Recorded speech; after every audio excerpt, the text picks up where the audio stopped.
Çaydanlık, karpuz, tavuk, Sauron'un gözü ya da ekmek. Bu heykeller bize ne anlatmaya çalışıyor? Genç Cumhuriyet'in yeni rejimi benimsetmek için diktiği Atatürk anıtlarını anladık da bu Atatürk'e benzeyen adamlar nereden çıktı? Tüm uzuvları tek tek koparıldıktan sonra ortadan kaybolan işçi heykeli, gözaltına alınan insan hakları anıtı, tecavüz girişimine maruz kalan balerin heykeli ya da kayyum atanan kentlerde yerlerinden kaldırılan anıtlar. Bu heykellerden ne istedik? Onlar kimimiz için buluşma noktası, kimimiz için dert ortağı, kimimiz için de oyun arkadaşı. Ama tarih ve siyasetin heykellerin sırtına yüklediği anlam bundan çok daha fazlası. Hiç düşündünüz mü? Cumhuriyet'in 100 yıllık tarihine heykellerin gözünden baksak ne görürdük? İyisi mi? Gelin bu soruyu kendilerine, heykellere soralım.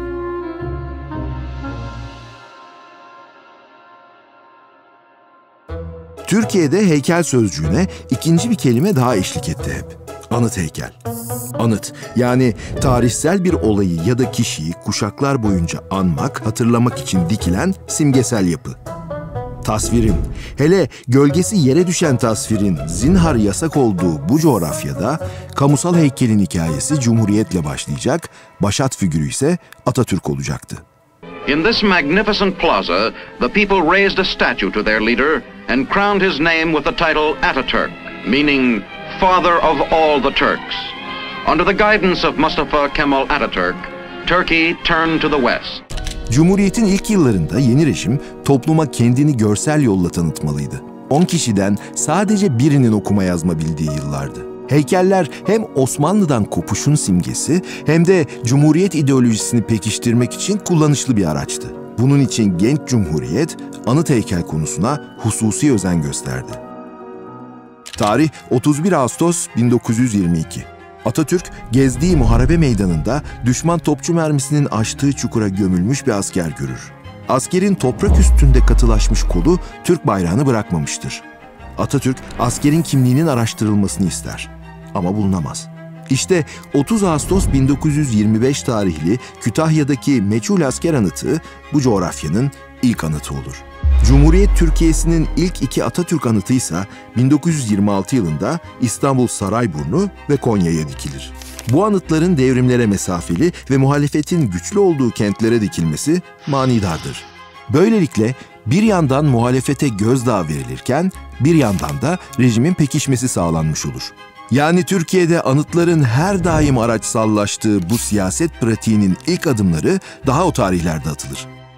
Cumhuriyet elitleri ilk dönem anıtlarını yaptırmak için yurtta yetişmiş heykeltıraş olmadığını düşünüyordu.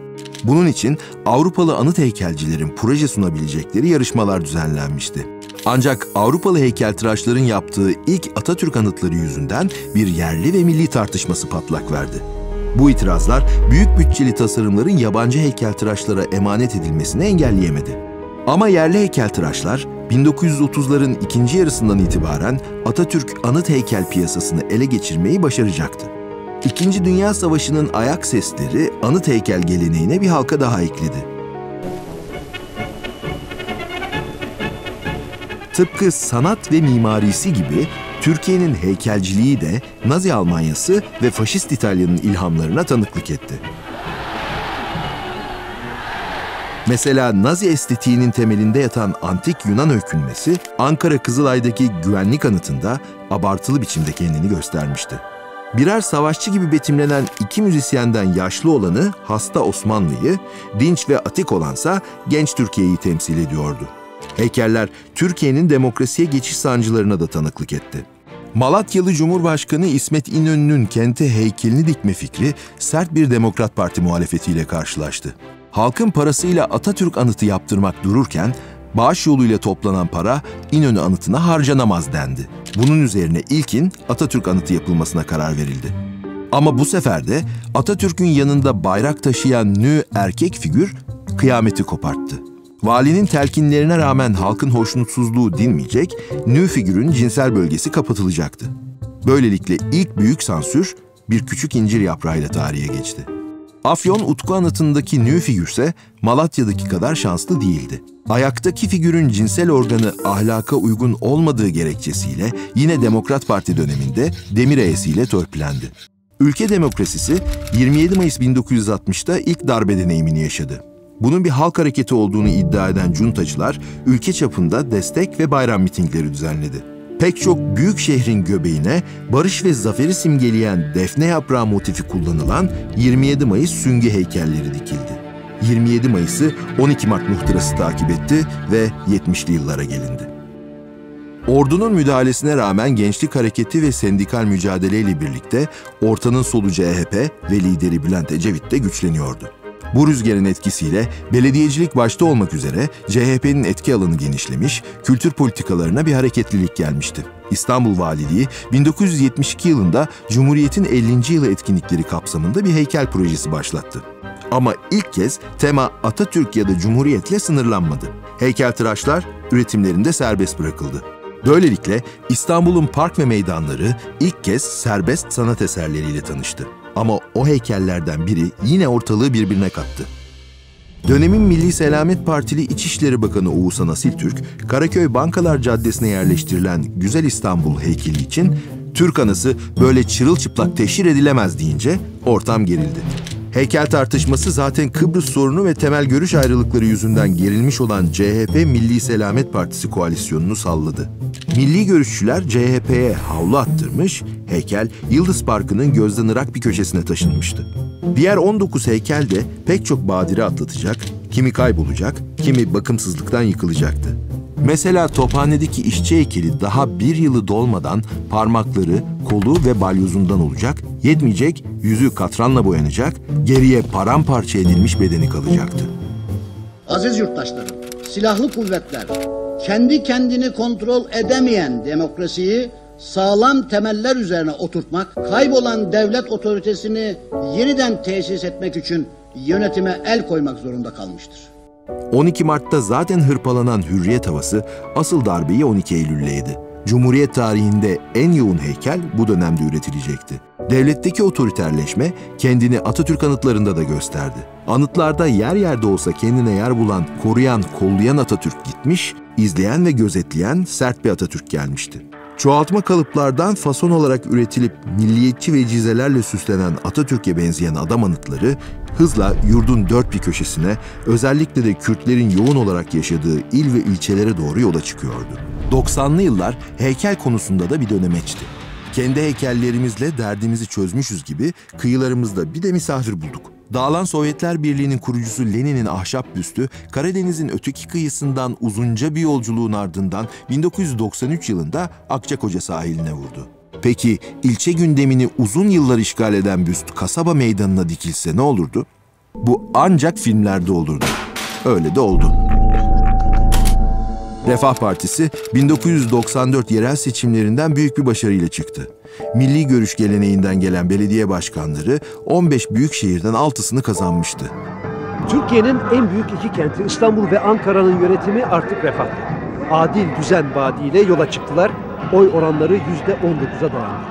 28 Şubat'a giden süreçte Refah Partili belediyelerle devlet bürokrasisi arasındaki siyasal gerilim heykeller üzerinden de okunabiliyordu. Tuğgeneral Doğu Silahçıoğlu, Refah Partisi'nin güçlü olduğu Sultanbeyli'ye bir gece ansızın Atatürk heykeli diktirmiş, 2 asker heykel başında 24 saat nöbet tutmuştu.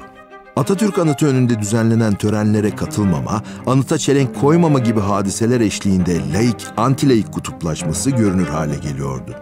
Heykel tartışmalarının odağındaki isim, dönemin Ankara Büyükşehir Belediye Başkanı Melih Gökçek'ti. Başkent Ankara'yı teslim aldığında Türkiye'yi şaşırtmıştı. Ama asıl başkentin heykellerine tükürdüğü zaman şaşırttı. Ben böyle sanatın içine tüküreyim. Gökçek'in ilk icraatlarından biri heykeltıraş Mehmet Aksoy'un Altın Park'taki Periler Ülkesi'nde heykelini kaldırtmak oldu. Tandoğan Meydanı'nda filizlenmeye başlayan yeni bir estetik, onun öncülüğünde 2000'li yıllarda tüm ülkeye yayılacaktı. İşte 1994 yılında Su Perileri heykeli yerine Tandoğan Meydanı'na dikilen bu çaydanlık, tarihe Kiş şehir heykellerinin atası olarak geçecektir. AK Parti'nin tek başına iktidara geldiği 2000'li yıllarda aynı zamanda bir reklam objesi işlevi de gören bu nesneler tüm il ve ilçelere hızla yayıldı. 2011'e gelindiğinde heykel tartışmaları terminolojisine yeni bir ifade daha eklendi. 90'larda Gökçek'in hedef aldığı heykeltıraş Mehmet Aksoy bu sefer de Erdoğan'ın radarına girmişti. Bir ucube oraya koymuşlar. 2006 yılında yapımına başlanan ancak durdurma kararı alındığı için tamamlanamayan Kars'taki insanlık anıtı Erdoğan'ın bu sözlerinin ardından idamdan kurtulamadı. 2010'ların ikinci yarısında tüm ülkeyi kuşatan güvenlikçi politikalardan heykeller de nasibini aldı. Bu dönemde birçok başka anıt gibi Diyarbakır Kayapınar'daki Roboski anıtı, Mardin Kızıltepe'deki Uğur Kaymaz heykeli bu kentlere atanan kayyumlar tarafından devlet inkarcılığına kurban verildi. Ankara Kızılay'daki İnsan Hakları Anıtı ve İstanbul Galatasaray Meydanı'ndaki 50. yıl anıtı yine bu dönemde polis ablukasına alındığı görüntülerle gündeme geldi. Bazı anıtlarsa hiç yapılamadı. 77 yılının kanlı 1 Mayıs'ının ardından meydan ya da Kazancı Yokuşu'na bir anıt konması talebi neredeyse yarım asırdır yanıtsız. Ya da 1993 yılında Sivas'ta yaşamını kaybedenler için şehre hiçbir zaman anıt yapılmadı. Çağın sanat iklimini yakalayan, özgün sanat eserleri üreten onca heykeltıraşa rağmen toplum kısır estetik kalıplara maruz bırakıldı. Kendilerine müze, galeri, bienal ve sanat festivallerinde yer bulabilen özgün eserler ancak sınırlı kitlelerle buluşabildi. Özetle heykeller Cumhuriyet Türkiye'sinin her döneminde sıkışıp kaldığı düzen ve karşı düzen tartışmalarından epey çekti. Kim bilir, belki de onları böyle hüzünlü yapan, 100 yıldır sırtlarına yüklenen bu siyasetin yüküdür. Nasılsın? Nasıl öbür taraf?